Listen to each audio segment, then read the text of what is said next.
Good morning.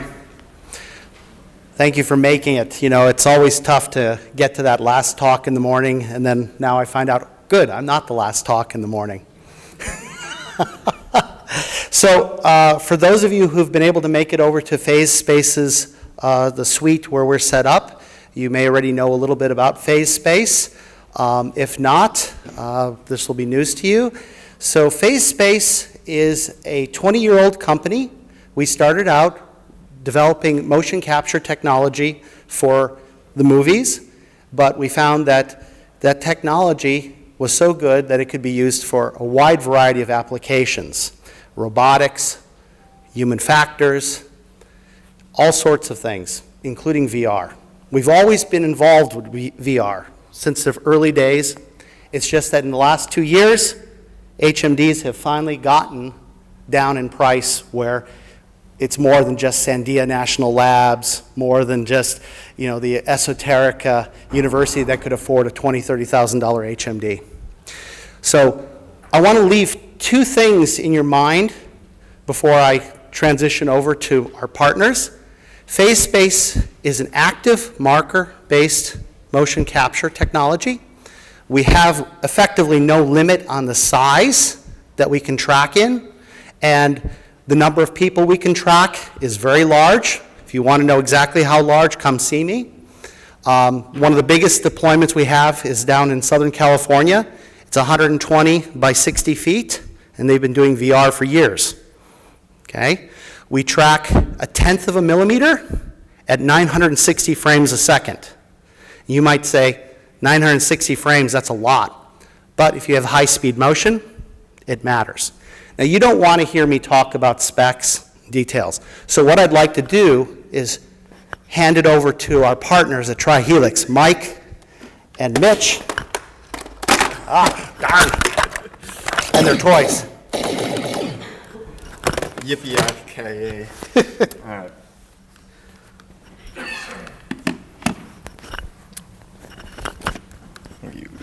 Full screen. All right, thank you, Richard.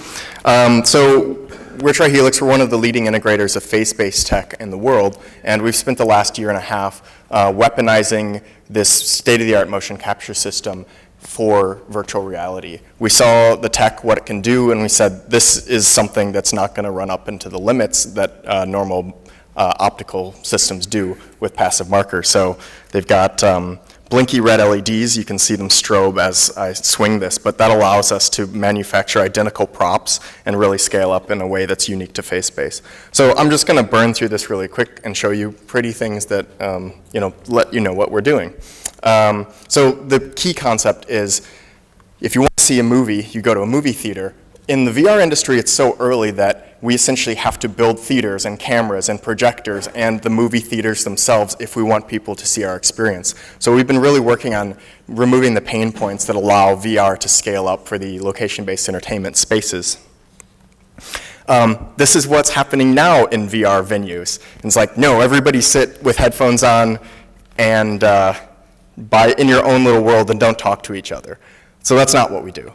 We want to get everybody in the same space playing together, these large arena scale things, the laser tag arenas, and you go in there with your friends. That makes it a more intimate experience. You have more fun. It removes the stigma of sitting in a weird room in VR by yourself because you're just in it with your best friends in the world or your family. So we've worked with companies like Starbreeze. This is one of our other designed props. This was at AlienCon, showing off a 2-person demo. We've done up to 8 people in this space, but basically Trihelix integrates Phasespace tech and we build content and just premium location-based entertainment experiences. So we're working on a development kit now where you can get a Phasespace system Unity plugin that lets you hit the ground running with all prior game dev knowledge. Here's some of the client. That was tracked at 1,000 frames per second. Some of the clients we've worked with in order to bring this to life. But yeah, the last couple of years have really been about pushing the limits on this. So Mitch and I have a background in film effects, VR interfaces, design. I've worked in visual effects, all that sort of stuff. And then our official partners in the space are Phasespace. We've been working with Stryker VR on their awesome haptic blasters. Fawnco is a physical props manufacturer. They make stuff for Star Wars and for Starship Troopers and things like that, and they're building our VR props. And then finally, I'll wrap up just showing you some of the stuff we're working on. So the Guardian said VR isn't a place or a thing you do, it's a place you visit. So here's the worlds that you're going to visit, and we're building these. Resistor is an intense arcade shooter. You go in with your friends and you try to take on the evil alien overlords, but it's an intense shooter game. We didn't want you shooting humans, you're shooting drones. There's something that we want it to be light and playful so that a family can go in together. Fight Pit is a battle game that we're working on. More news about that later, but it's going to be coming to the more consumer-focused realms. Nimbus Knights is a sky kingdom that you have to defend against the Lich King. Here's some of the characters and art from that. And then Lost Corridor is currently in pre-production, but it's a horror-based experience. Really great for the zombie fiends who really want that heart-pounding experience. Yeah, so you can see a version of this at the Phasespace booth. Can you punch over and look like a zombie for 5 minutes? Anyway, so we're building an SDK that allows Unity to talk to the Phasespace system, and really it's the silver bullet for multiplayer VR arcade systems. We're tracking agnostic, or we're HMD agnostic. So this is the Star VR HMD, this is a Gear VR. We support them all and allow you to integrate your systems and experiences with them. We build our own props, we can custom design them. And then we've got some internal tools that allow for very fast scripting of these experiences so that the first episode, one thing that we were working on took about 2 weeks. The next one took like half a week now that we had all the tools built up and the pipeline down. So that's what we do. Thanks for listening.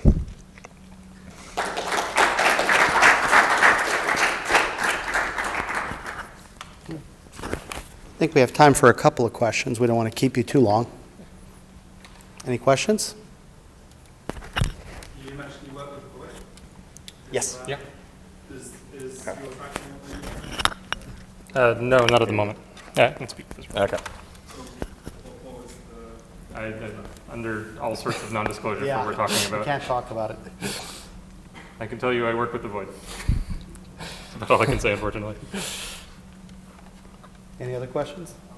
How many actual locations the program Say one more time. How many locations? How many locations usually? Yeah, we were trying to get a number. I think so we have over 600 systems deployed worldwide. We've been around for 20 years. So there's a combination of research as well as commercial. There's one here in San Jose, 20 by 20 outdoor VR arcade.